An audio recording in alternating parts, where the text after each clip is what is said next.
മത്സരിക്കാതെ മാറി നിന്നാൽ തലയിൽ വന്നു വീണേക്കാവുന്ന പേരുദോഷത്തിന് ബി.ജെ.പി തന്നെ തടയിട്ടു. ദിവസങ്ങളായുള്ള ആശയക്കുഴപ്പം തീർത്താണ് നിലമ്പൂരിൽ മോഹൻ ജോർജിലേക്ക് സ്ഥാനാർത്ഥിത്വം എത്തുന്നത്.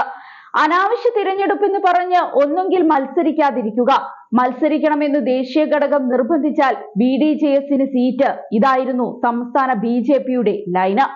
എൻ.ഡി.എക്ക് സ്ഥാനാർത്ഥിയില്ലെങ്കിൽ വോട്ടുമറിക്കൽ ആരോപണം ബി.ജെ.പിക്ക് നേരിടേണ്ടി വരും എന്നതായിരുന്നു ഒരു വിഭാഗം നേതാക്കൾ ഉയർത്തിയ ആശങ്ക. മത്സരത്തിനിറങ്ങാം എന്ന ധാരണ രൂപപ്പെട്ടതോടെ 2016 കളത്തിലുണ്ടായിരുന്ന ബി.ഡി.ജെ.എസിന് സീറ്റ് നൽകാം എന്നായി ധാരണ. എന്നാൽ ബി.ഡി.ജെ.എസിന്റെ സമ്മതം വൈകിയതോടെ വീണ്ടും അനിശ്ചിതത്വമായി. ബി.ജെ.പി സംസ്ഥാന അധ്യക്ഷൻ രാജീവ് ചന്ദ്രശേഖർ 3 പേരുടെ പട്ടിക തയ്യാറാക്കി കേന്ദ്ര ഘടകത്തിന്റെ അനുമതി തേടി. മോഹൻ ജോർജിനു പുറമെ ന്യൂനപക്ഷ മോർച്ച നേതാവ് അജി തോമസ്, 2016 മത്സരിച്ച ബി.ഡി.ജെ.എസിലെ ഗിരീഷ് എന്നിവരായിരുന്നു പട്ടികയിൽ. ഇതിനിടെ കേന്ദ്ര ഘടകത്തിന്റെ നിർദ്ദേശം വന്നു. ബി.ജെ.പി മത്സരിച്ചാൽ സ്ഥാനാർത്ഥി ക്രൈസ്തവ വിഭാഗത്തിൽ നിന്ന് ആകണം. ഈഴവ സ്ഥാനാർത്ഥിയാണെങ്കിൽ ബി.ഡി.ജെ.എസ് മത്സരിക്കണം. ബി.ജെ.പി മത്സരിച്ചാൽ പുറത്തുനിന്നുള്ള ആളാണെങ്കിൽ പോലും താമര ചിഹ്നത്തിൽ മത്സരിക്കണമെന്ന് രാജീവ് ചന്ദ്രശേഖർ നിലപാടെടുത്തു.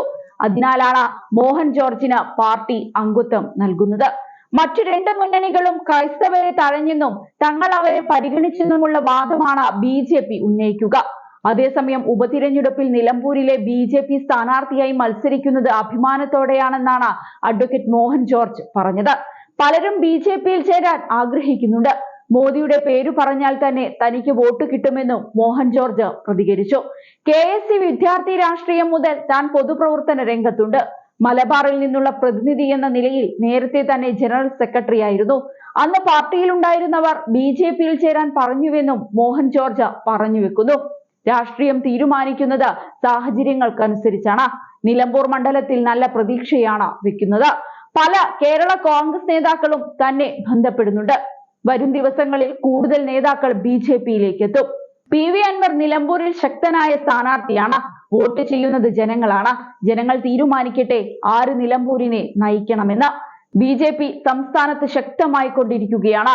ജനങ്ങളും മാറി ചിന്തിക്കുകയാണെന്നും മോഹൻ ജോർജ് കൂട്ടിച്ചേർത്തു. അതേസമയം ബി.ജെ.പി സ്ഥാനാർത്ഥി ഇന്ന് നാമനിർദ്ദേശ പത്രിക സമർപ്പിക്കും. രാവിലെ മണ്ഡലത്തിലെ പ്രമുഖ വ്യക്തികളെ അദ്ദേഹം സന്ദർശിച്ചിരുന്നു. കോൺഗ്രസ് സ്ഥാനാർത്ഥി ആര്യാടൻ ഷൗക്കത്തും എൽ.ഡി.എഫ് സ്ഥാനാർത്ഥി എം സ്വരാജും ഇന്ന് നാമനിർദ്ദേശ പത്രിക സമർപ്പിക്കും. സ്ഥാനാർത്ഥി പ്രഖ്യാപന നിമിഷം മുതൽ നിലമ്പൂർ നിയോജക മണ്ഡലത്തിലെമ്പാടും അത്ഭുതപൂർവമായ ജനപിന്തുണയാണ് എൽ.ഡി.എഫിന് ലഭിക്കുന്നതെന്നാണ് എം സ്വരാജ് പറഞ്ഞത്.